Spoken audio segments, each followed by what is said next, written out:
gudoomiye ku-xigeenka gobolka Saaxil isuduwaha wasaaradda caafimaadka gudida caafimaadka ee gobolka Saaxil iyo sidoo kale dhaqaatiir kala duwan ayaa maanta galinkii dambe ku soo dhaweeyay madaarka caalamiga ah ee magaalada Berbera.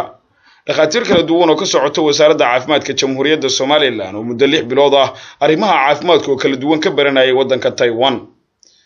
ardadan iyagoo dhinaca wasaaradda caafimaadka ee Jamhuuriyadda Soomaaliland ee muddadaasi 6 bilood oo ku maqnaa waddankaasi Taiwan ayaa madaarka magaalada Berbera markii ay soo gaadheen waxay ka warrameen waxyaabaha kala duwan ee ay waddankaasi ka soo barteen muddadii ay joogeen.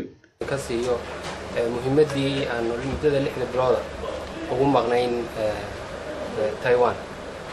taasi oo wafdigu ka koobnaa 4 nurse ah iyo 6 dhakhtar oo sida ay wax soo kala barteen ay tahay sida tan soo socda.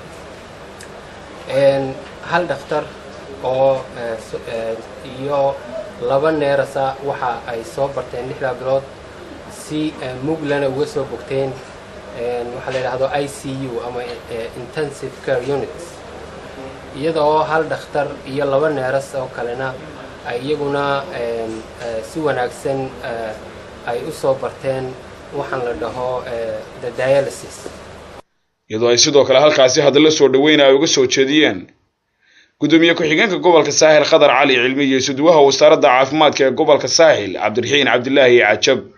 waxa weeyaan aqoonta caafimaadku waa kaliya baahida kaliya aan mar qura laga maarmaanka u ah waddankeena awtiin waxaan idin leeyahay kaliya waxa idin gashay horena kale waa idin gashay laakiin ama ugu horeysaanba maaliyadii qaranka idin gashay waxaana idin gashay waxa weeye inaa ummadiina wax u qabataan waxaan rajaynayaa sida doctorka bidixda fadhiya uu sheegay ina dadkiina jilicsan uga faa'iideyn doontaan wixii aad soo barateen.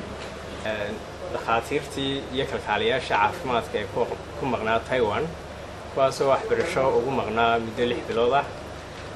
farxad weyn bay noo tahay maamul caafimaad gobolka ahaan inaan halkan maanta ku soo dhaweyno. waxaan leeyahay insha Allah ku soo dhawaada gobolka runtiina waxaan idinka rajaynaynaa in aqoontii aad iyo aragnimadii aad ka soo dhaxasheen Taiwan insha Allah aad ka hirgelisaan waddankeena hooyana.